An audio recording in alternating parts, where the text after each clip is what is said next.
Hey everyone, how you doing? And welcome to this live webinar that we have today on digital marketing careers transforming in 2017. Right, so we are very excited to have two amazing digital marketers and marketers with us. Sujoy Golan, who's the marketing head of Unbox. He's a former global digital head of Inmobi, and we also have Deepak. Deepak is the founder of digitaldeepak.com, right? So these two experts are here with us today. So a little bit about myself, right? I am managing marketing and growth here at UpGrad, and also I have been a part of the digital marketing program here, right? So I'll be a moderator for the day, right? So just to quickly take you to the next, just give me a second. Yeah. So, Sujoy, I think we can start with your particular topic, right? So, before we begin, just to tell all our participants that today you will be sharing a bit of your experience and your career journey across digital, right? And yeah, please go ahead. Thanks. I'm happy to be here and share my experiences with all of you. And I am not here to go into digital marketing theory. There are enough resources for you to look Sujoy, could at. you be a bit louder? Sorry to just put in, but could you be a bit louder? I understand. Am I audible now? Yes, you're audible. Perfect. Please go ahead. Great. Yes, so happy to be here and share my experiences with all of you. Uh, what I'm going to do today is not digital marketing theory. There are enough resources you can access for that. But I'm here to share some of the things I've learned during my journey and continue to learn. So I became a digital marketer by chance, and I found out a few things in the process. So I'm and even before becoming a digital marketer, where I came from was a traditional engineering plus marketing MBA background. So I had worked on the business side of things, doing some sales, account management, and marketing. Then one day at work, I was offered an internal role move, and my current role, I think I thought I'd saturated my learning, so I said, hey, why not take it?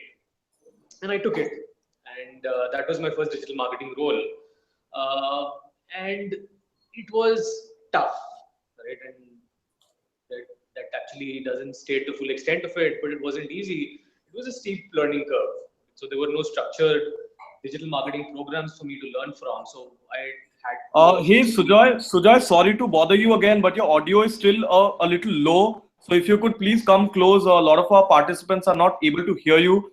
So I think you were just telling us about how your career began. So if you could just be a little closer to the microphone, it would be great. Okay, I'm not. I'm actually at the same distance which I was earlier. I'm hoping it's better now. Yeah, it is, but it's if you could be a little closer, it would be great. Sorry to interrupt. That's no fine. That's fine. I just want to make sure I'm audible now before I proceed. Yeah, I think a little, if you could probably max your volume, that would be great because it's like almost 70 to 80% clear right now. Okay, is it better now? Yeah, it's a little better. Yeah. Okay, great. So I'll continue. Just flag it off where if I'm not audible. Sure, sure. No worries. So yeah, so where I left off was my move into digital was quite by chance. I came from a traditional engineering plus marketing MBA background. I worked on the business side of things. I done some sales, some account management, some traditional marketing. And one day I was offered an internal role move in which I took. And and the learning curve once that happened was very steep. So this was a new domain, and there were no structured programs at that time to help me get up to speed. So all the learning that I did happened by my own. All of it was self-learning. So let me take some time to just go into how I went about doing that. Right? So I was new in the field, And what I set about doing is going back and drawing from my experiences. So before being marketers or salespeople or business managers, I'd say we're all consumers first, right? So even before Right, we right, studied, got our degrees, and started working, we've been consumers, right? And right, I think that helped because it becomes very important for us to learn from the world around. Right? We learn a lot about consumer behavior, what consumers like, what they don't like, what marketing messages are working and what's not working, right, essentially. So, if you, for example, see a marketing campaign and that resonates with you, try to think about why that happened essentially, right, and whether you're in a digital marketing job, whether you're not, whether you're in the process, it's important to think at this time, right? So you understand, for example, if you've seen a Vodafone ad versus if you've seen an Airtel ad, and you think, for example, the Vodafone ad worked better, think about why, right? Was it visual? Was the messaging a little less salesy? Was the ad shorter? Was it longer? Whatever. right, Right? And you have your own hypothesis about it. right. So what I would say is always wear your consumer hat before wearing your marketer hat, right? And that I think is very important for all of us to learn. Right, I hope right. that makes sense, Neil. Yeah, yeah. So I think like consumer insights before just diving into any particular marketing campaign. So rightly so. So Sujoy, one very important thing, and I think we have had this discussion a bit before, where you spoke a little bit about some of your insights that you gathered, when you were working across different brands as well as agencies. So if you could give us and our like eager audience some insights into how it is not always a bed of roses, right? And there are times when we assume a lot of things in our career would happen, but it doesn't happen the way it should, right? So but like if you could highlight some situations there and some learnings, that would be great.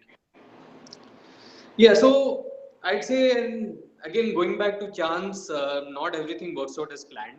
Right? What I Right, think, Neil, and I'm speaking to everyone here, is it's important to look at what is happening and do the things that you love, right? As cliched as it sounds, if you are on the cutting edge of digital marketing or anything that you're working on, right, try to see where things are going, and right, essentially, that is where most of the excitement is. So if you were looking for, well, let me go back. So if you were looking to do something in 2007, 2008, uh, right. mobile was not mainstream and mobile was nowhere on the horizon. Yeah, And it was, nobody was, VCs were not talking about it, startups were not doing mobile, marketers were obviously not doing mobile at all.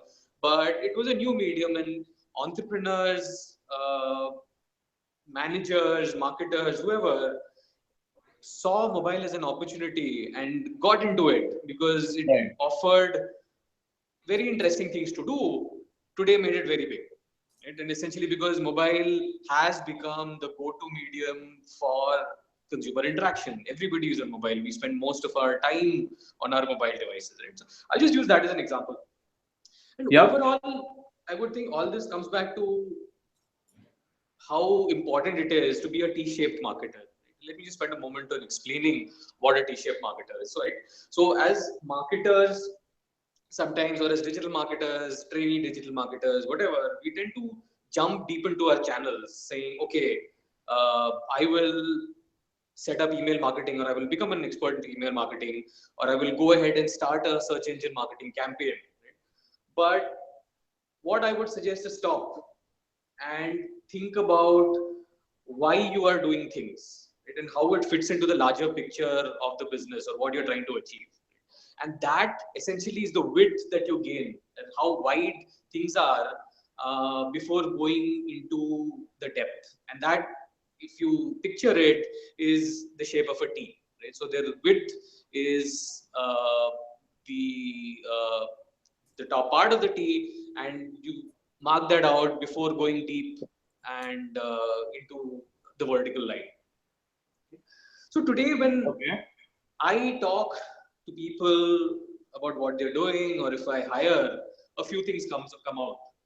And these are things that I spoken to UpGrad about quite a bit. But I also speak to people generally when they ask me, saying, "Hey, what should I be learning, or Right. or how do I gain the kind of skills that I want?"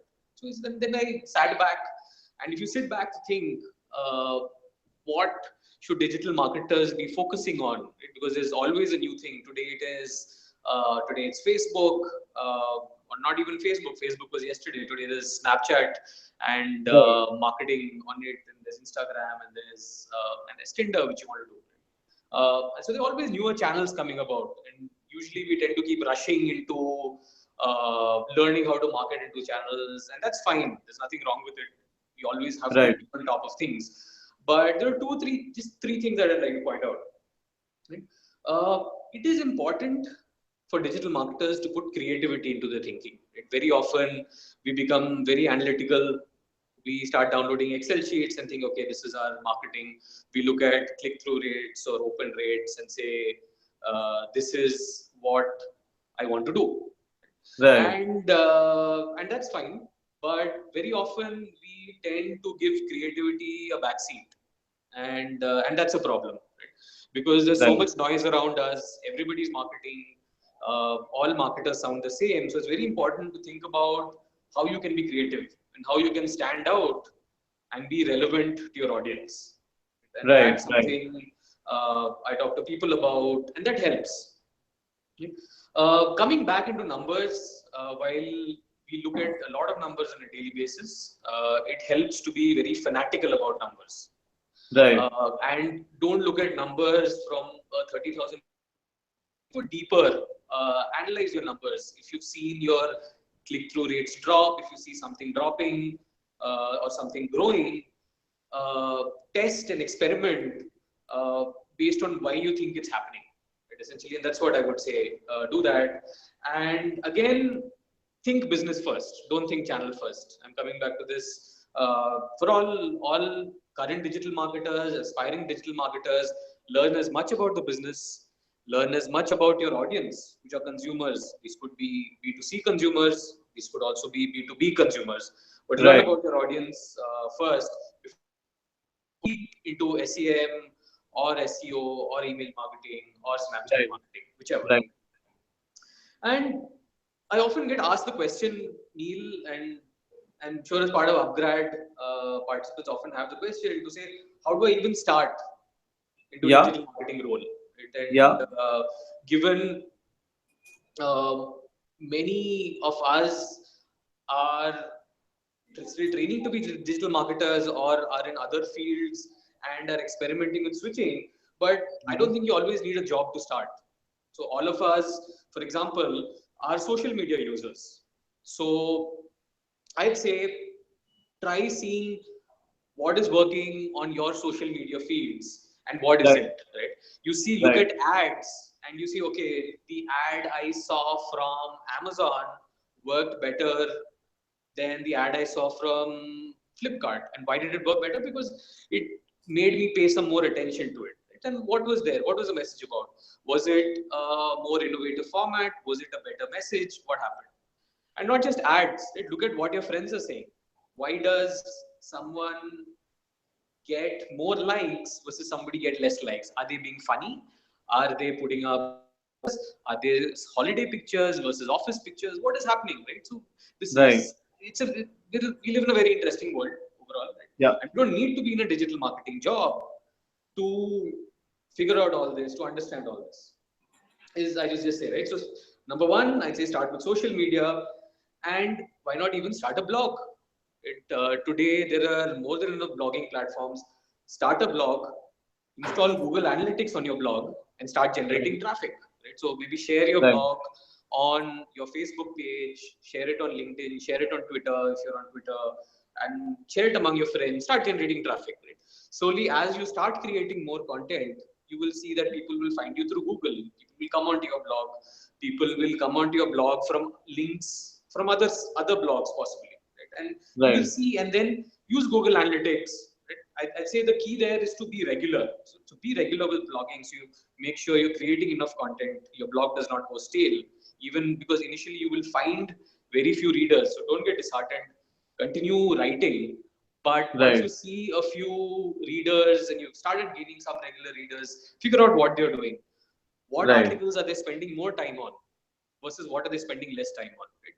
Are your personal experiences more interesting to them than your business strategy? Right? Right. Are your travel experiences getting more views than your technical articles? So, and this Right. just shows you what kind of audience it is, what is working, and you don't need to be in a digital marketing job to do that. Right. Right. And maybe even reach out to a friend. And I'd say that's the best learning opportunity is reach out to a friend or a contact or a startup you might know and volunteer to help out. Right? And today there are so many startups, smaller startups, who can't afford full-time digital marketers. Right? So either on a part-time basis or part-time paid basis or completely voluntary basis, I would suggest uh, go seek out as long as it's the right team and you like the person that you're going to be working with. You can volunteer to help out, right? And because this is a real business, you will start seeing real traffic, real consumers, and you will have goals and targets to meet. That's when most of your learning will happen, and most of your and all your best work will happen, right? Because it's in a real life setting, which no sample Google AdWords account will give you. Right? So I'd say just do that, Right. and go ahead to kind of cap it off, right? Overall, I'd say while doing all of this, again, uh, marketing or digital marketing is not difficult, right? And there are enough resources available to equip all of you with the theory, with real life project experiences. Take it. However, always continue learning, right? Even when your course is over, even before you start your course, always wear your consumer hat. Think like a consumer first, um, and and you should have a fun time, right? And that's the bottom line. Make sure you're having fun while doing this, because all of this is very interesting work. None of it is boring, and good luck to all of you all. That's all I have.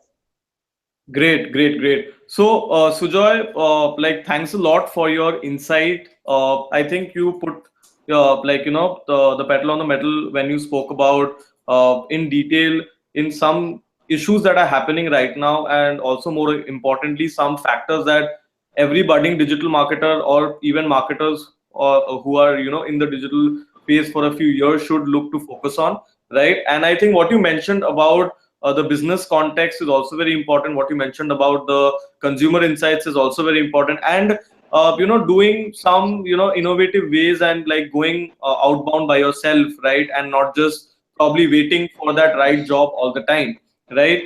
So, Sujoy, thanks a lot. We'll now be moving into our next speaker. So, Sujoy, thanks a lot. Thanks. I hope that helped. Yes, sure. Thanks a lot, Sujoy. Yeah. So, guys, now that we have had like a bit of a discussion with respect to, one career insight from Sujoy, we will now be moving on to our next digital marketing expert. Okay. So, we have with us Deepak, right? So, just give me a second.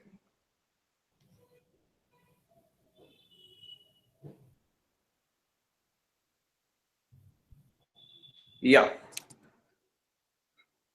So yeah, so like Deepak basically has his own like blog, right? And he's the founder of digitaldeepak.com. I'm sure a lot of you know about him already, right? I would now be handing it over to Deepak so that he can give bit of an understanding, right? So about himself and also about his journey in the digital world, right? So Deepak, are you there? Hope my voice is audible. Yeah, your voice is audible, and I think you are also present. Just give me a second. Uh, Yeah, let me know if you are able to see my screen. yeah, so we are able to see your screen, right? So, Deepak, please go ahead and enlighten us with digital marketing careers. So, hey guys, hello everyone. Thanks for tuning in into this webinar. And so today we will be discussing a little bit about digital marketing careers. And as I said, even I am accidental digital marketer. So a little history about me for people who don't know. I graduated in 2008 in civil engineering discipline, and then I started a blog called bikeadvice.in.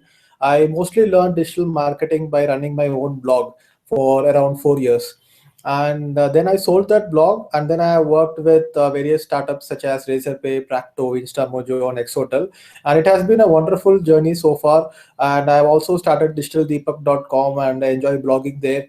And you might have seen my book. So I wrote and published a book called How to Get Your Dream Digital Marketing Job. It's on Amazon, and I frequently speak with UpGrad and other digital marketing workshops and training programs.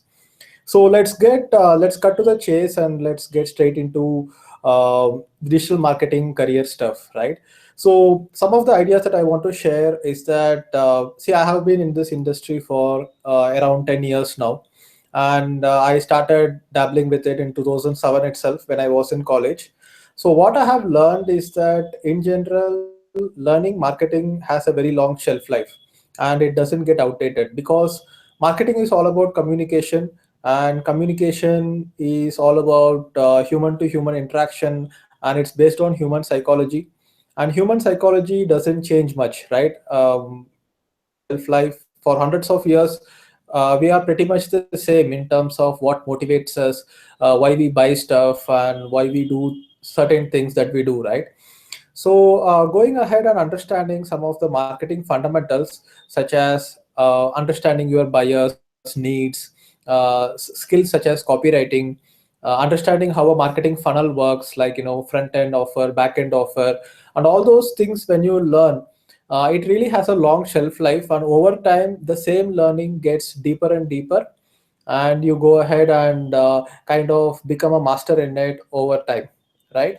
So that's how it works. And in general, what I would say is that digital marketing is more about marketing than about digital. See, digital is just a medium that we are using right now.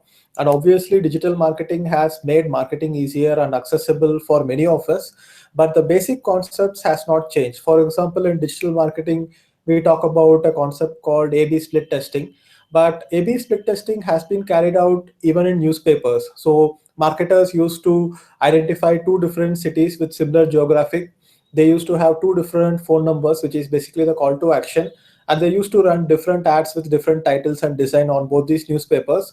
And there will be a set of people who will record how many incoming calls they get to a certain number, and they will see that which ad performs better. And these are marketing fundamentals. Obviously, digital marketing has made it easy for us. So anyone who wants to become a very good digital marketer should have more of a focus on marketing, because the mediums keep changing, the platforms keep changing. Today, Facebook ads and Google ads work very well. 10 years later, it may be something else which works great, right? But the marketing fundamentals will not change. One Interesting. more awesome thing. Yeah. Yeah, please, Deepak, Um, carry. Sorry, yeah, yeah. just wanted to express my interest. Yeah, carry on.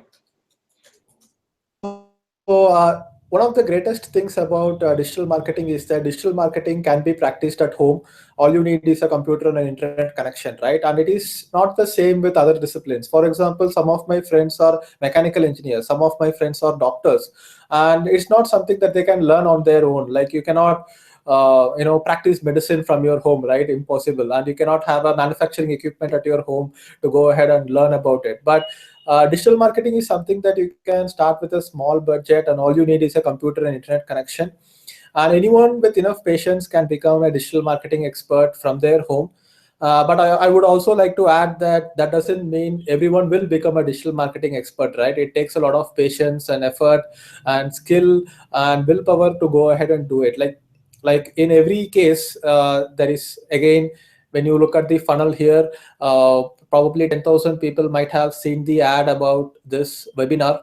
More than 1,500 people have registered for this webinar, but only you guys are right now here because you guys took it seriously. So the percentage of people who take it seriously and actually take action are less. So even though you can learn digital marketing from home, not everyone is going to actually become a digital marketing expert, but you can, right? Because you have the capabilities and you have the skill and the will. So yeah, how to learn digital marketing. So if you are wondering, like, where do you start and start mastering all the skills. So as I have always said, if you have been following my lessons and my blog, I always recommend register a domain, install WordPress, and start learning digital marketing right then and there.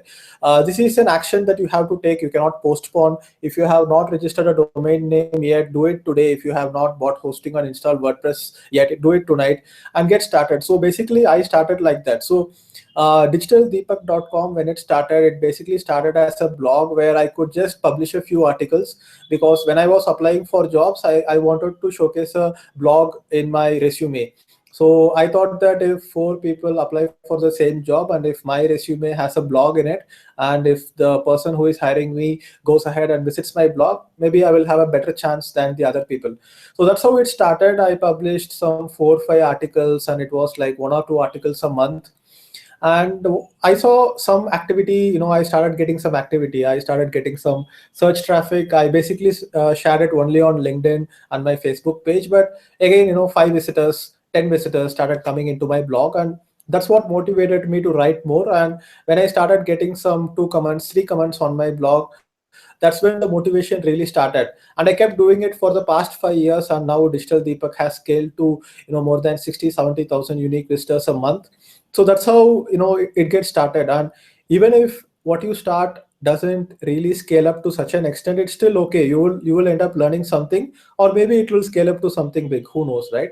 So go ahead and create a brand out of it. You can use it for your personal brand, or you can create a general brand out of it. You can go ahead and create a Facebook page for it, Twitter account for it, and you can basically learn social media marketing from it. Go ahead, sign up for a free Google Analytics account, install the Google Analytic code on your blog, and start learning analytics, start watching YouTube videos. And if you have 10 plus articles on a WordPress blog, I can bet that you will definitely start getting search traffic, because a lot of long tail keywords, and somehow people will start coming to your blog from the search engines. You may not believe me, but start a blog, write 10 articles about some good topics, and you will start seeing traffic from search engines in Google Analytics. So that's how you have to get started, right? um, Again, as Sujoy has shared, you can go ahead and help businesses for free, and you can maybe go ahead and help local shops. Like, for example, when I was staying in my previous apartment, there was a vegetable vendor below the apartment, and he wanted to scale up his business. He was a guy who could not afford to go to school. He completed 10th standard, and he was helping his mom and dad in delivering these vegetables to the different homes. But he was a little bit tech savvy. He used he knew how to use mobile phones and WhatsApp and stuff. So basically what I helped him do is that I helped him just create a brand for his vegetable shop. And he created a WhatsApp group of many residents who wanted fresh vegetables. And every morning, whenever some fresh vegetables came, he used to take pictures of those vegetables and send it via WhatsApp. Just share it in the WhatsApp group, and people would just say that I need this, and used to deliver it. And within a month, we increased his sales by nearly 50-60%. His revenue by 50-60%, right? Digital does not always mean having a website, having adverts, and having Facebook. You can even go ahead and do something like this for local shop, and that basically helps you understand marketing. And when you start seeing results, that's very addictive and very exciting. And I'm sure that many digital marketers, including Sujoy, will agree with me that when you do something and when you see the revenue grow, when the visitors grow, and when these registrations go up and users go up, it's always an exciting thing. So you can do it for free. You can go ahead and help non-profit causes as well. If you learn something like basic copywriting, you can go ahead and help a lot of non-profit organizations, help them improve their ad copy. There are plenty of opportunities around you to learn digital marketing without actually moving away from your current job. Like, you may be in college right now, or you may be in some other work profile right now, but this is something you can do on the weekend, you can do on the side. And you can even do some random thing, like just take up a social cause and create a Facebook page for it, start posting some pictures and start gathering some followers, and basically use it as a platform to learn. And there is so much to do. I personally believe that this is something that can change the world. Whether you are into politics, or whether you are into changing the world, whether it's spreading awareness about critical issues that the world is facing right now, it's going to be marketing. So right now, the wrong things are being marketed well. Like for example, you see articles like in BuzzFeed and in Facebook, you see articles like 7 selfie disasters and stuff like that, which are basically time wasters, but they are being marketed very well about some very critical issue. So, something like entire state is running on drought. Maybe farmers are committing suicides, and all those things. If you can go ahead and market such things in the right way, then the right things would get the exposure and the wrong things will not get the exposure. So it's all in the marketing, right? So I believe marketing can change the world, and marketing is the only thing which can spread awareness about critical issues. And again, if you have a personal blog, or go ahead and publish about your learning in your LinkedIn profile. Like LinkedIn has a place where you can write articles. Facebook also has a place where you can write notes and share it with people, or just write it on your own blog. And as you keep writing about your experiences, your learning also becomes more concrete. And that is how you grow as a marketer. You keep doing this for a few years, and then you will become like top 1% of the marketer in the country.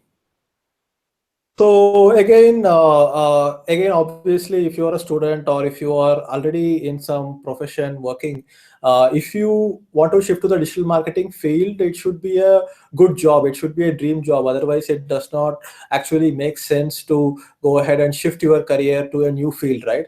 So how do you get your dream job? So I think some of you may have, many of you may have read my book about how to get your dream digital marketing job. If you haven't, go ahead and read it, to give a bit of insight on what is the process that you can follow.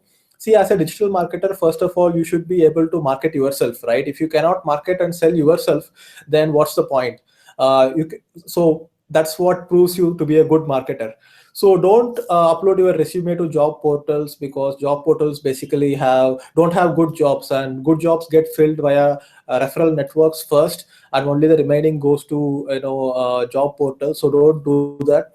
Second thing is that as I have mentioned in the previous slide, if you start gaining some experience by running your own project, or helping local businesses or non-profit causes with marketing, you are going to write about that learning in your blog, right? And then you can go ahead and contact CEOs directly, and you can start providing value even before you get hired. For example, one of the things that I did before joining Razorpay was that I went to this website called usabilityhub.com. I felt that Razorpay's homepage could have a better copy and better headline. And so basically what I did, I took a screenshot of Razorpay homepage as it was, and then I also came out with an edited title, which I felt would perform better. So in usabilityhub.com, there is an experiment you can run where you can display these screenshots to users for 5 seconds, and you ask the user, what did you learn from this web page which was shown to you for 5 seconds. So the original web page which was there, people. Hello, yeah, all good. Yeah. Deepak, it's all Okay. like, please carry on. Yeah. So users used to reply. So Nice. I'm hearing my voice. Is it better now? Let me check. No, I'm still hearing my own voice. So maybe you have Okay, so to. let me just mute myself, and please Yeah. carry on. Yeah, I think now it's better. So let me carry on. So basically, yeah, that's what I did. I created another variation of the web page with a better title, and I tested it on Usability Hub with 50 users. And my variation actually performed better in the sense that users who saw my variation of the web page for 5 seconds understood what the website is about better than the other variation, which was the original variation, and I sent it as a report to them. And this was a value that I created even before they considered hiring me. And that is how you can get the attention of people. So when you send something like that, then they actually see you as, okay, this guy has something, and this guy has actually done some work. So something like that you can do, like you go to a website, find out some usability issues, find out some SEO issues, and just write a mail to the CEO or tweet to the CEO directly that I found out that your page load speed is could be improved, or I found out that your SEO could be improved, or please email something like that. Get the attention of CEOs, and if you get the attention of CEOs or co-founders, and then you can directly get hired into your dream job, right? So one of the ideas that I recommend a lot of people who want to shift and who are ready to invest a lot of time and energy into this is that go ahead and write a book. And a book need not be like the best book about digital marketing, but it's just a collection of articles, collection of your learning and experiences. It could be 100-page book. Get it printed and send it to all the potential employers. Go ahead and list down maybe 20 to 30 companies which you want to work for. Write a book about digital marketing, whatever you learned based on SEO, based on social media marketing, and send an author signed copy to all the CEOs in these addresses. So if you address it to the CEO and send it to the office address, and if it is a book, it will definitely reach the CEO's desk. And imagine the kind of offers you will start getting. Definitely they will pick you. And instead of getting recommendations on LinkedIn, which now everybody is doing, or instead of putting recommendations on your resume, how about going ahead and getting reviews from fellow marketers and other CMOs on your book, and then using this book as a marketing tool? Not like you are not going to make money by selling this book, obviously, and probably no one is actually going to have the patience to read your book, but it is going to be like a marketing tool for yourself. Like once you write a book, you become an author and you are perceived as an expert in people's eyes. So that is something you can do. Take a month off, and if you are confident, if you have enough savings, take a month off, write a book, and you can do something like that. So yeah, basically, that is the point of learning digital marketing. What I would recommend you do is that I took 10 years to reach where I am, and as Sujoy said, we did not have any structured program which we could enroll, and we did not have any mentors who can guide us. But now that the market is open, the market has a lot of options where people are ready to teach digital marketing. And personally, I have invested a lot of money in education. And as far as I know, investment in education never goes waste. Obviously, you have to use it. You should not be like buying education and not using it. But if you use it, it definitely pays you back. And you will start getting new ideas, and you will start making connections in your mind in unforeseen ways. You will start connecting random things which you picked up from various places, and then it will start helping you sometime in the future, whether you are in a job or whether you are in a business. And in general, it's always better to ask someone than learn it yourself. And to ask someone, you need a network, you need a mentorship, you need a structure where you can seek mentorship from someone, right? So that's always the one of the best ways to accelerate your learning. So what would be your long-term goals? I think most of the people who are here either want to shift to the digital marketing career, but you may not want to be in a digital marketing career like forever, right? That's not going to be ideal. So what you can eventually do is that with your digital marketing skills, you can start a digital marketing agency. You can maybe have 5 to 10 employees and help local businesses with digital marketing. And a lot of small businesses cannot afford to hire a full-time digital marketer, like a senior digital marketing guy. And if they hire very junior people, these junior people are not going to have enough experience to help that company with digital marketing. So these small companies, lot of small companies, for example, it could be a restaurant, or it could be a small it could be something like a borewell company, or it could be like a construction company. There are like plenty of small businesses, and there are plenty of small businesses in tier 2 cities as well, right? So tier 2 cities, as far as I know, are up for grabs. Like they are not being tapped at all. Like for example, I originally come from Salem, tier 2 city. The population of Salem is 10 lakhs, and you wouldn't imagine how cheap it is to advertise on Facebook targeting Salem. And from what I have seen, Salem has a population of 10 lakh, but I can target nearly 20-30% of them on Facebook, and the cost is insanely cheap. So I have helped a few businesses in Salem do Facebook ads, and a lot of people use mobile, and they keep browsing on Facebook, and you can spread awareness using that, right? And maybe you can use your digital marketing knowledge to become an influencer, or you can set up a few projects which bring you passive income online, or you can grow your business with digital marketing. Eventually, if you start a business, it could be in any field. Marketing is the most important skill, and it cannot be outsourced. I believe that if a company is made up of two co-founders, or if a company is made up of one founder, one of these founders should definitely take up the role, because marketing is not something like you just don't focus on marketing and you hire a chief marketing officer and he will take care of everything. It never works like that. I have worked in a few companies where they expected me to take care of the entire marketing, and the founders did not focus on marketing at all. But that does not work that way, because marketing influences the product creation itself, because you understand the buyer, you understand the buyer's needs, and marketing is needed to actually make changes in the product itself, which an outsourced marketer or an external marketer cannot do, right? So marketing is the most important skill. Like when you basically look at a business is an expense, whether you have HR function, whether you have support function, whether it's manufacturing, production, office rent, everything is an expense. But marketing is the only investment, because done, marketing is the last spending that you do. But it doesn't feel like spending, because as soon as you spend money on marketing, you are going to get a return on investment on it, because you are going to make sales. So marketing is an investment. Like you invest 10 lakhs, you get back 15 lakhs, or you maybe invest 1 crore, you get back 1.5 crores, and everything else is an expense. And imagine if a company does not invest in marketing but does everything well, make any sales, and the company is going to go in loss, because everything has become an expense for them, right? So that's how important marketing is.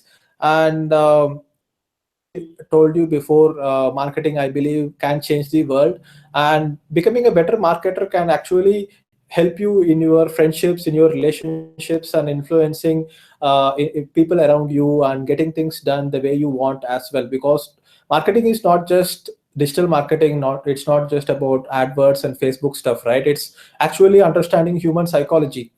And once you understand human psychology, the way of course you can use it on negative ways, and you can use it in positive ways as well. But the way you can start manipulating people around you to get things done, whether for good or bad, it's insane. Like once you start really getting deep into marketing psychology and human psychology and behavioral sciences and everything. So and I hope it was you found the presentation interesting, and we can go ahead and open up for Q&A. Yeah.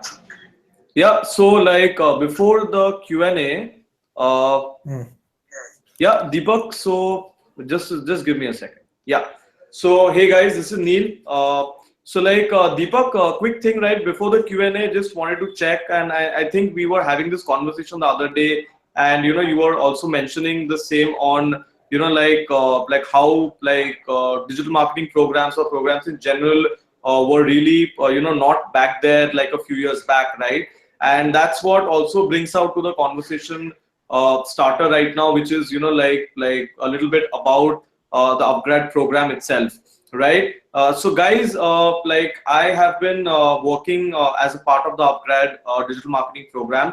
So what I would like to do is that quickly tell you a small story over the next 5 to 7 minutes about the UpGrad's digital marketing program, and more importantly, like how this entire program came into being, stemming from all the issues and problems that like say Sujoy and Deepak have been sharing, right? So a quick thing here. So like when it came to like creating the program in the first place, right? We went to some of the top 100 CMOs and marketing heads across India, right? And we went to them, and we honestly asked them that, okay, we know that digital is booming, we know that there's a huge gap in supply and demand. So when it comes to actually hiring talent, right, what are the kind of challenges you're facing? Are you getting marketers who are savvy with digital, or where is the disconnect, right? And there were 2 to 3 common issues, right, that were being highlighted across by most of these marketing heads, right? And these were the first was, a lack of depth or clarity across these particular digital channels, right? It was like people knew about them when it comes to like a superficial understanding, but when it comes to a deep in-depth knowledge, right, people were lacking that clarity. That was the first thing. The second thing was, people also lacked a clarity of like applying business like context in digital marketing scenarios, right? And what I mean by that is for example, if you're doing a particular marketing exercise or activity for say a particular business, right? It could be say an e-commerce business or say a real estate business, right? The way digital strategies will work for it, or the way you will think about these, right, would dynamically change, right? And that's the kind of thought process, a gap that is still there in the market, right? So we spoke to them and we asked them that, how best can this be brought into picture, right? And what we understood from this collective, industry influence was that a lot of real life business cases and scenarios with data need to be, brought into the entire equation, right? So when it comes to that, what we have done is that we have actually built this a particular training program which is around for 5 months, right? It's like a completely online program, which is like has a 6 to 8 hours of engagement every week, right? And when it comes to like, the program and like how say it can actually help you with respect to whatever background you belong from, right? You could be say a digital marketer who has a few years of experience, but say only in a particular segment, like say SEO or performance, right? But you, as Sujoy mentioned, right, you need to be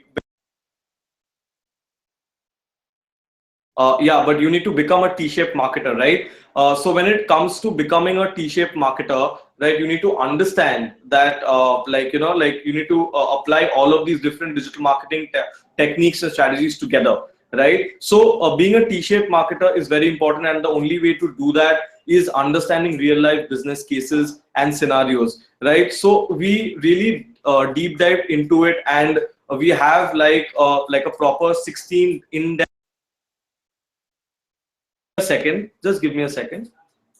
I think I'll just yeah, so I think all of you can hear me clearly. Yeah, so just to give you a deep dive into all of the modules, right? So we start this entire program by giving you a depth in marketing fundamentals and basics, right? Because we understand that a lot of professionals right now are really could like say not have a marketing background, right? So for them to first understand the consumer journey or the consumers first, as Sujoy had rightly mentioned, right? It's very important to have that context first before you actually deep dive into digital, right? So after that, we actually get into all of these digital channels that are out there, starting from SEO to SEM, right? To like display marketing, to social, to remarketing, to email-based marketing, to mobile app marketing, and content marketing. Right, so all of these digital disciplines we actually deep dive into, and not just have like a superficial understanding of concepts, but more importantly tell you how these can be used in business scenarios, right? So and interlaced with all these modules are these case studies, right? So these real life case studies are actually going to help you develop this thought process and say that, okay, like if I were to create say a Google AdWords campaign for an e-commerce company, it would be say very different than creating say like an AdWords campaign for say a real estate company, right? So these are the kind of depths and detail that we're actually going through in the program, right? But after you have say like say understood digital marketing strategies, right, across these different channels, right? All of them have these different channel understandings, like different types of communication work in different places, but at the end of the day, digital is all about data, right? So all of these campaigns that you're running across different channels, right, will have like a lot of like data which is getting populated on your web as well as mobile analytic tools, right? So what we do is that we then take all of these channel level data into a single place and then teach you how to look at this data, how to analyze this data, right? And after that, we actually do some sales and marketing integration and teach you how to nurture leads, right? We then have a growth module as well. And finally, to cap it off, we have actually created a module to create a robust cross-channel digital marketing strategy, right? And what I mean by that is, once you have all the data, right, once you have, say, launched campaigns and optimized campaigns across XYZ channels, right, for different business scenarios, right, you will also be in a place where you will have to, say, create a marketing plan, right? So when you create a marketing plan, what are the things to think about? What are the constraints, right? How do you look at scaling your business, and also keeping in mind the right objectives are there when it comes to the business, right? So this is the entire in-depth understanding, right, of the curriculum. We do have more than 30 professionals, and these are not just mere professionals. They are, APAC level and India level marketing heads, as well as, digital marketing professionals like we have today, right? And these professionals have actually spent a lot of their time partnering with us and co-owning the content, structuring it so that, you just don't get the gyan, but more importantly, you'll be able to apply it in a real life business, right? And that's what is the most important factor, right? And hence we have more than 15 plus real life case studies, right? Starting from top brands like, say, Thomas Cook or HDFC Life, right, to Grofers or Zivame, right? We have all like collated these case studies to help all of you understand that, okay, this is what, say, the senior marketing head of Zivame did, versus this is what, say, the marketing head at Grofers did, right, when they wanted to optimize a particular social campaign, right? So, but at the end of the day, with all these case studies, with all these modules that are there, and with all the industry experts coming in for live sessions in the weekends, what we really hope to achieve is to develop a thought process, right? And like, see, no like program right now, online or offline, can really teach you digital to an extent where you can suddenly start running campaigns for lakhs or managing social media assets, etc., right? And I'm sure that listening to Sujoy and Deepak and how they scaled up the ladder, right, you would have gotten a hint of that, right? But what is the closest to that? The closest to that would be really, if say you are someone who's just a new digital marketer, or someone who is a fresher and looking at different career options, or say someone who's in the marketing or sales field but want to get into digital, right? Or say in most cases, like it could also be a business owner or an entrepreneur, right? So in all of these cases, right, the best way to probably move forward at this point is to get exposed to all the digital marketing channels, strategies, and try to imbibe the thought process, right? And then look out for a job or start your own venture parallelly as well, right? So that's a bit about the digital marketing program. We would now move into the Q&A, right? And I'll just put Deepak on screen. Just give me a second. Yeah. Yeah. So Deepak, like, first of all, thanks a lot for like sharing your expert insights into digital marketing, right? I think like our audience must have loved it. We are seeing a lot of questions flying in right now, right? So just a little bit of a housekeeping rule, guys. We have seen that a lot of these questions are coming in already, right? And we would be taking them one by one. Since we are running a little short of time, we might just overshoot by 5 or 10 minutes. So stay tuned. We'll try to answer as many as we can, right? So you can ask questions either on digital marketing careers or how to move forward. And also, if you have any questions related to the UpGrad program, please feel free to ask, and we'll be here, right? So Deepak, first of all, thanks a lot. I hope you had fun like on this webinar too, like telling all of our audience, your story, right? So yeah, so I think we have our first set of questions flooding in, right? So this is a very interesting question. How should a fresher get started with a career in digital marketing? What would you say to that? So definitely there has to be some investment that has to go in initially, in the sense of time investment. So what I would recommend for a fresher to do is that don't look at the salary opportunity that you are getting. So if you're actually joining in a company, see if you are getting enough freedom to apply things and learn from it. So basically we call it validated learning, where we apply some learning that we have learned, and then we see the results from it, and that basically becomes validated. And once you actually apply something and that gets validated, you get becomes more concrete in your mind, right? So if you work in startups, and even if the salary is a little bit less, even if the stability is a little bit less, the amount of things that you will learn in 6 months will be equivalent to something that you will learn in 1 year in a very big company with a very corporate structure and hierarchy, where you don't have any freedom to go ahead and apply things, right? So don't look at the salary initially. So there will be a lot of family pressure, right? Maybe you have a family, or maybe your parents are expecting you to work in a company where it's a bigger brand, so that people can recognize it. So such kind of pressures will be there, definitely, but try to overcome it.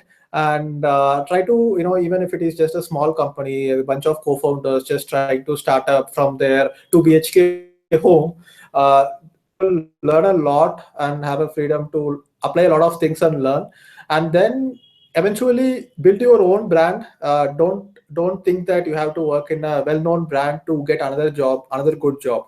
It's not like that. Like, I was an entrepreneur for like 4 years, right? 2008 to 2012, but I did not lose the work experience. And when I joined in 2012 end in a company, I actually showed 4 years of experience in my profile. And people who interview you, if they are intelligent enough, they will definitely know that you are not bluffing around. You actually have the experience, and that would be more than enough. So initial few years, don't look at the salary, don't look at the company brand. Look at how much you can learn as fast as possible. That's the most important thing. Yeah. Right, right. Interesting. Okay, so I think the next question is coming in, which is what's the best way to, like, start a career in digital? Could I start becoming a blogger and start monetizing? So what would you say to that? So 1 second, just let me put charge for my laptop.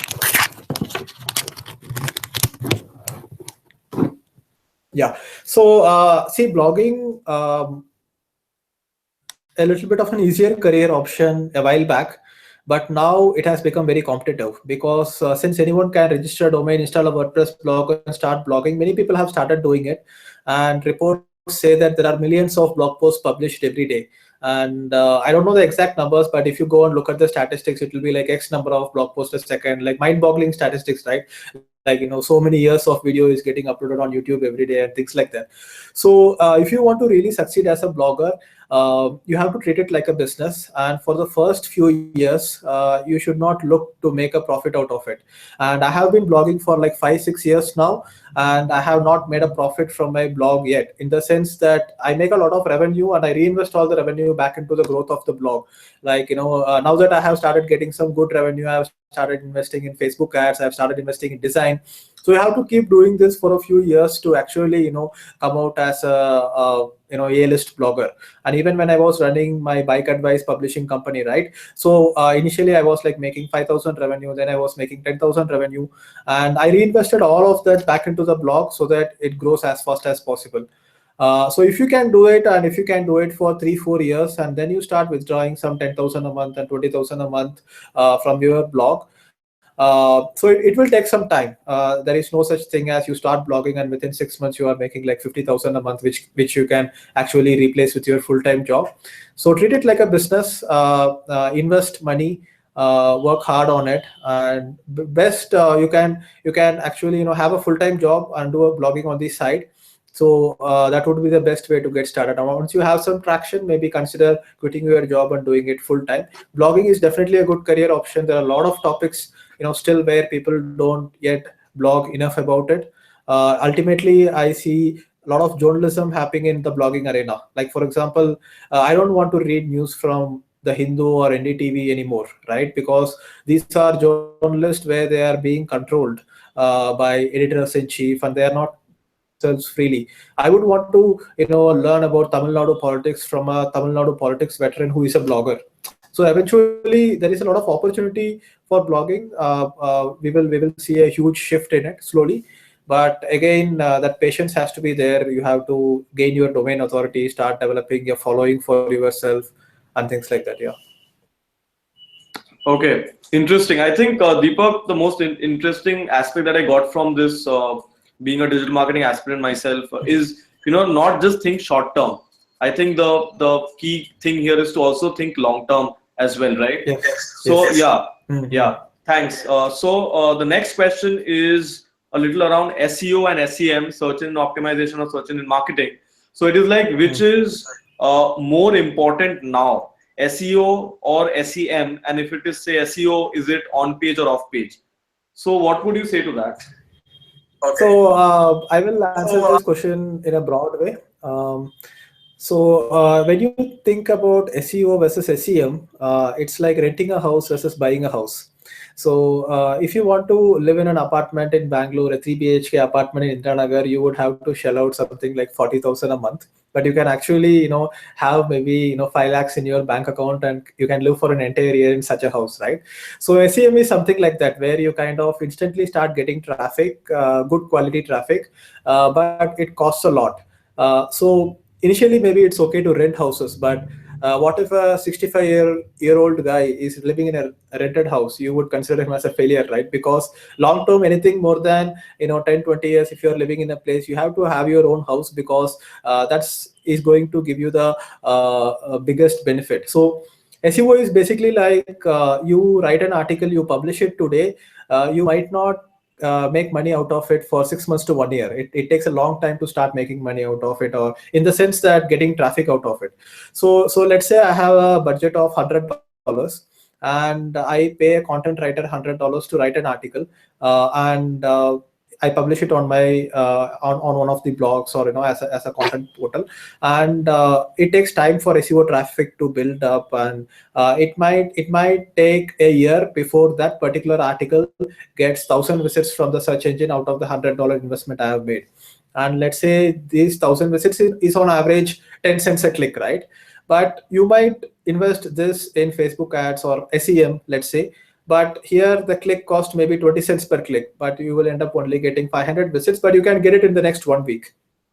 So it's basically thinking short term versus long term, and that's how I would see SEO and SEM. So there has to be a right balance of it. You cannot like just depend on SEO, because there has to be some initial boost to your business, but eventually have a long term SEO strategy. SEO strategy on page versus off page, I would say off page optimization is definitely important, but that is something that you cannot control. So if you have good quality content on your site, what happens is that off page optimization happens by itself. Like for example, I have never went ahead and deliberately tried to build links to my site. So what I have done is that I have published good quality content, and I focused on distribution, and that social shares and comments and people knowing my blog, people knowing my brand happens organically over time.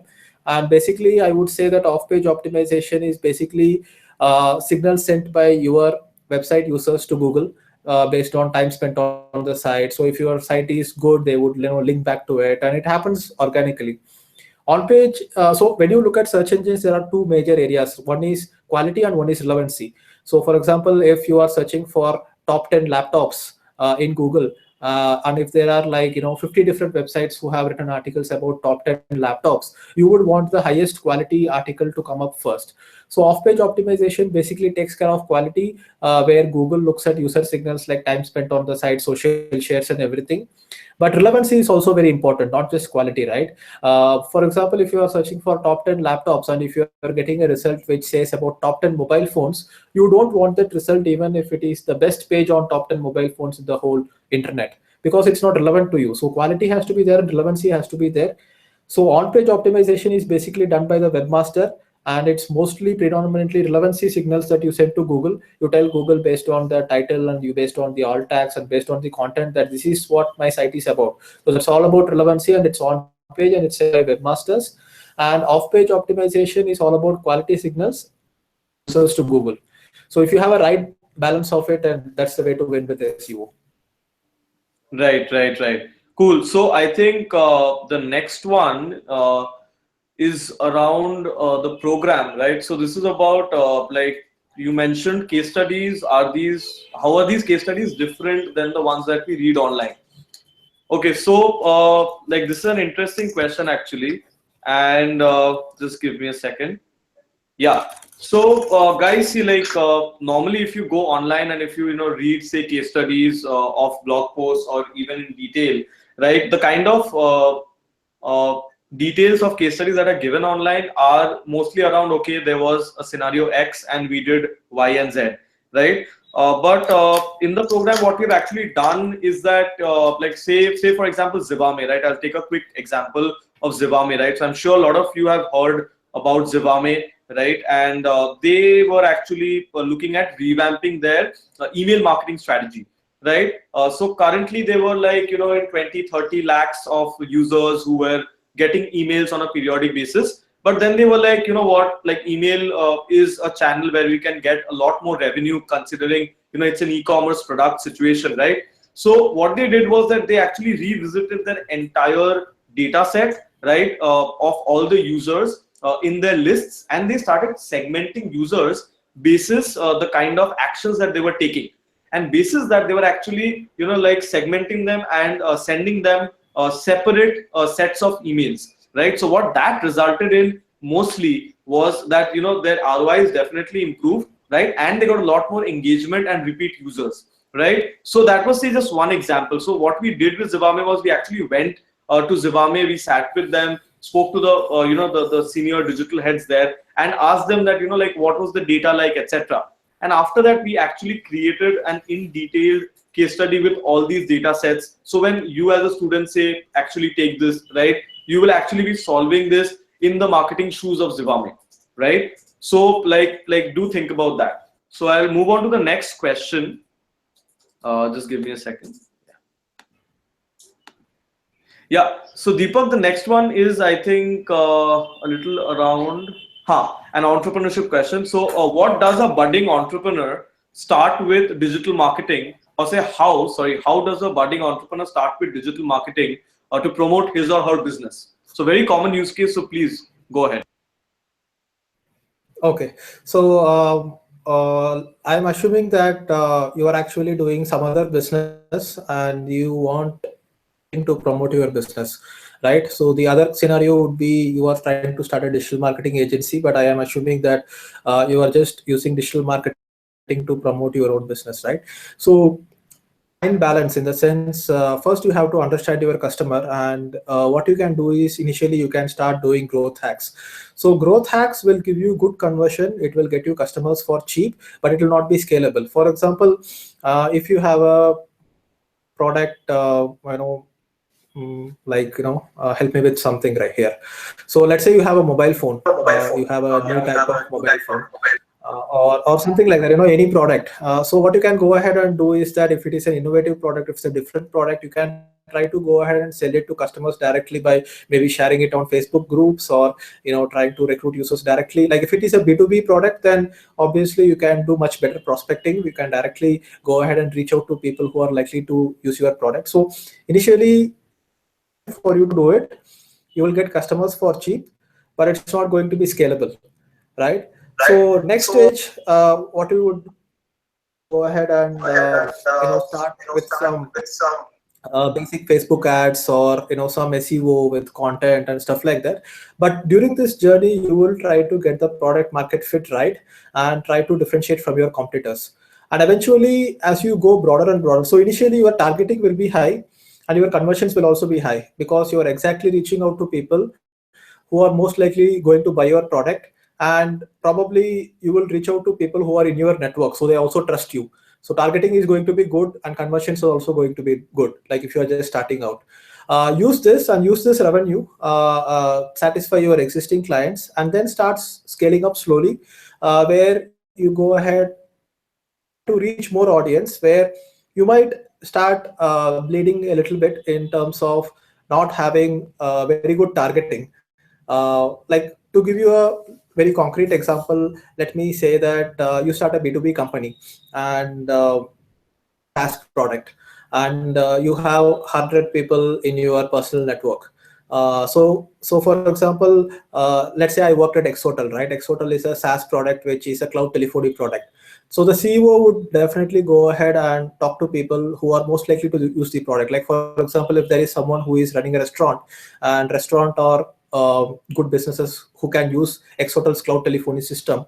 So his targeting will be accurate, because he knows that these restaurants and these small businesses would want to use my system. but he would not go ahead and call someone, like even if it is he's even if someone is in his network, he would not call someone who is, maybe working in US, because he would not be a good customer for Exotel. He will not buy Exotel's product. So here, Right. So, Deepak, a quick thing, right? So, Mm. sorry to interrupt, but a quick thing, like there are a few questions which are also coming up hardcore with respect to careers, right? So, I'll Yeah, yeah, probably yeah. want to take that a bit, right? So, like So one, let me just give me one more minute where I finish sure, up sure, sure, sure. this answer. So yeah, so doing that, what will happen is that initially, let's say this CEO goes and calls up his friends and asks them to buy Exotel's product. So what happens here is that the targeting is very accurate, and since this person trusts this person, the conversion is also going to be very high. But then you go to the next stage where you start advertising in certain channels. The targeting is going to be a little bit off, and also you are going to start displaying it to a bit of strangers, so the conversions will also go down.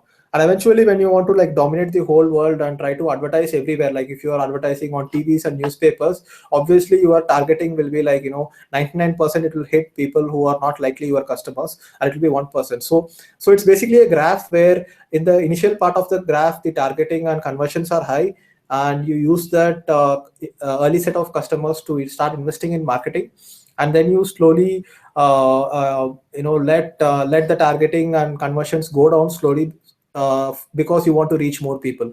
So yeah, like I can talk all day about this, but obviously we are running out of time, so let's go ahead to the next question. Yeah, yeah, sure. So the next one is like hardcore into careers. So one person is asking, can you give us a rough idea of the kind of designation and roles that normally exist in digital? Like if you could give like them an So idea about like the entire team and how they work. Yeah. yeah, so what I can do is that let me just quickly pull up a blog post that I published a while back in my blog, and in that I have a image which kind of shows how a digital marketing team is structured. So let me just share my screen. Just give me one sec.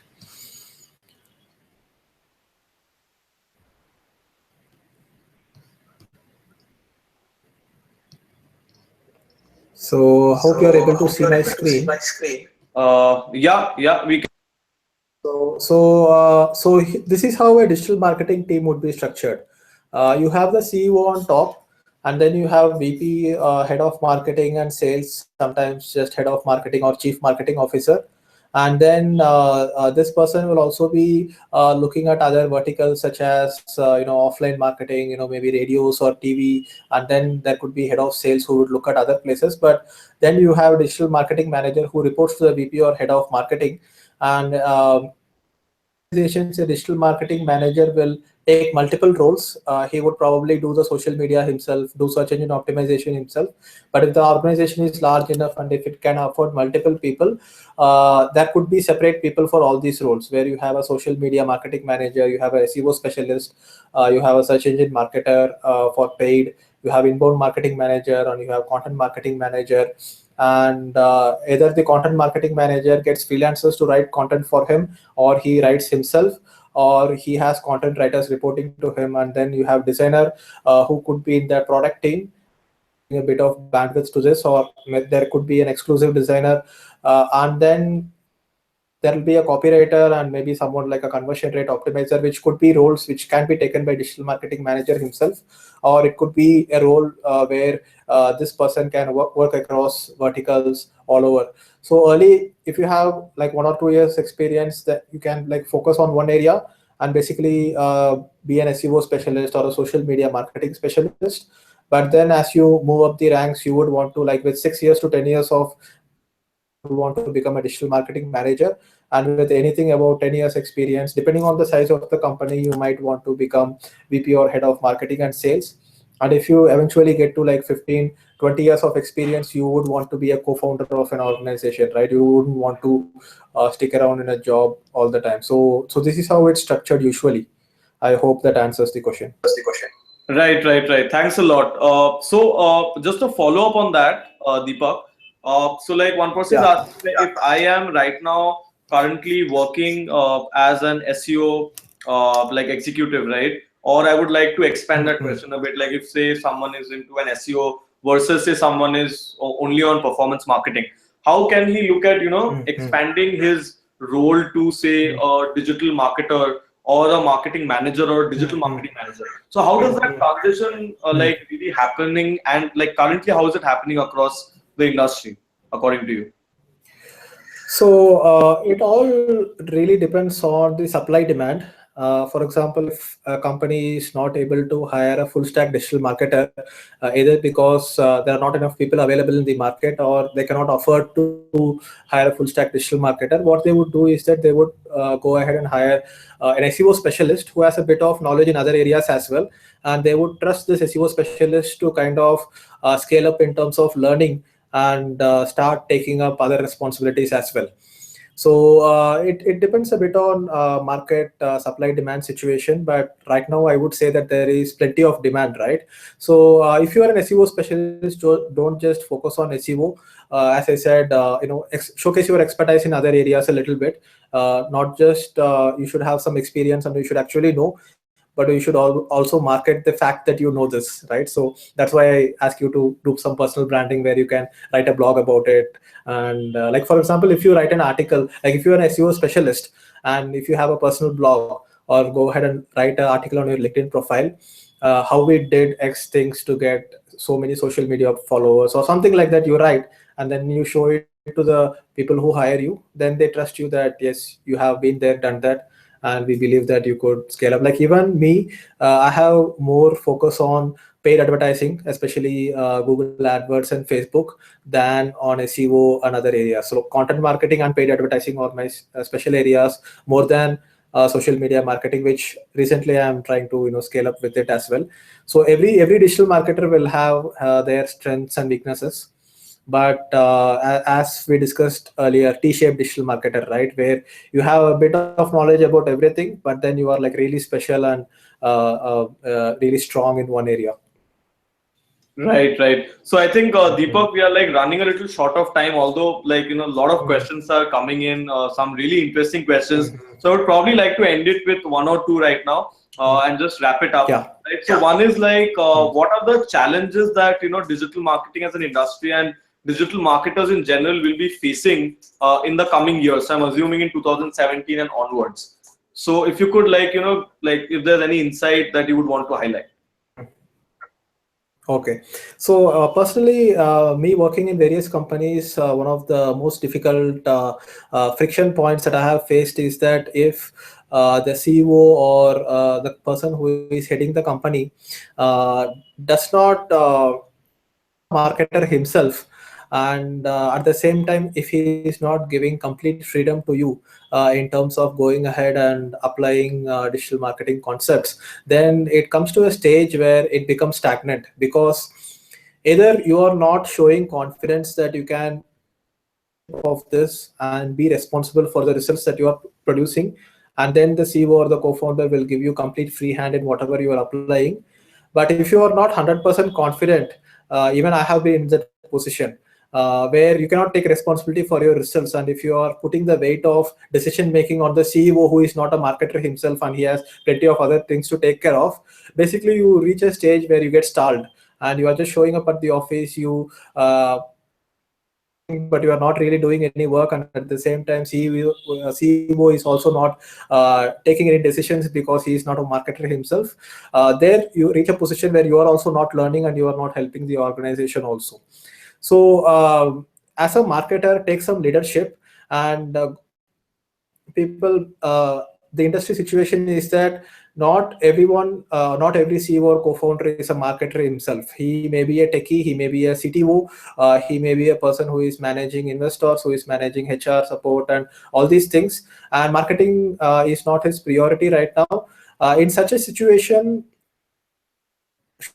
be in a position where you behave like a CMO, even if you are working in a small organization, and even if you are not a CMO, behave like a CMO and tell the CEO or co-founder, this is how it has to be done. I am the marketer, so just leave it to me and I will take responsibility. So the industry is yet to mature in that area, and that is one challenge. Another challenge I see is that are not thinking long term, especially since there is a lot of investor pressure to bring results in 3 months, 6 months. What you do is that you end up investing only on paid advertising, and paid advertising eventually becomes very competitive because people keep bidding over each other, and you are not thinking long term, and you are not doing SEO, you are not doing content marketing. And that is where people who don't have investors, who are like, people like me who are doing personal branding and influencer marketing, or people who have bootstrapped their own companies, right? They can think 5 years, 7 years, 10 years long term, and they have huge advantage compared to the people who are invested and have investor pressure to bring results short term. And big companies, very good brands, are not thinking long term in terms of brand building. They are just trying to invest in Google AdWords or Facebook ads and trying to get results fast. So that's where one more challenge, major challenge is there. So that's the top two challenges I can think of right now. Right, great. So Deepak, I think that covers a lot of areas. There are lots of other questions also flooding in right now, right? And like we will probably not have time to like answer all of these. But guys, just to let all of you know, right? Post this webinar, we will be sending you a few like goodies around with an email, right, as well. So do stay tuned to that. Right, and I think what Deepak mentioned and what Sujoy did, just to wrap up, right, like digital is right now a booming field, as we all know, right, but at the same time the industry is like also maturing. It's still at a nascent stage, so it's not as structured as probably other like IT or tech segments, right? So there is a few challenges, but I would also want to look at the other side and say that there could be a lot of opportunities as well for like people who really take initiatives, as Deepak rightly mentioned, can really grow up the ladder really quick, right? So Deepak, like just a quick note, any passing thoughts like that you might have before we like kind of wrap this up? Yeah, so if you want me to share any final thoughts around this entire thing, so please mute Yeah, yourself. yeah, I'll just do that. Yeah.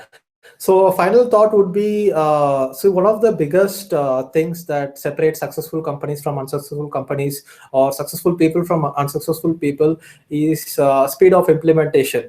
Try to implement it fast, whatever you learn, and try to get going as fast as possible. Like for example, like if you already have a blog, fantastic. But if you don't have a blog, if you haven't chosen a topic for your blog, do it tonight. Like do it after this webinar.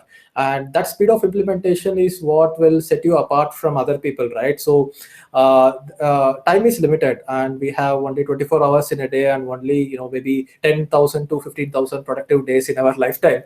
So it's very precious. So go ahead and get started doing things. Even if you have like 10 minutes, do something.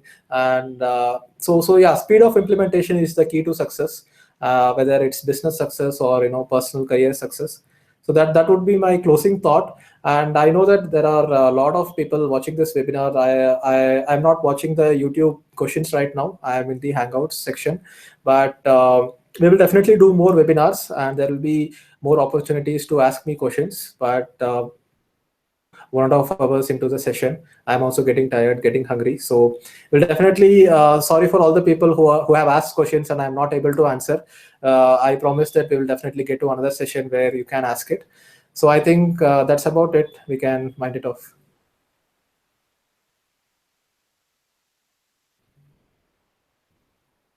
You have to unmute yourself, Neil. Sorry about that. Yeah. So as I was saying, thanks a lot, Deepak, for like spending the time and actually taking some of these questions up. We have a lot of other questions coming in, but as we said that we would be definitely taking some of these up in another webinar in the future, right? So thanks a lot, guys, and also do check out UpGrad's digital marketing program, right? And we will be seeing you in more of these events and webinars soon. Thanks a lot, guys. See you. Thanks a lot, Deepak. Take care.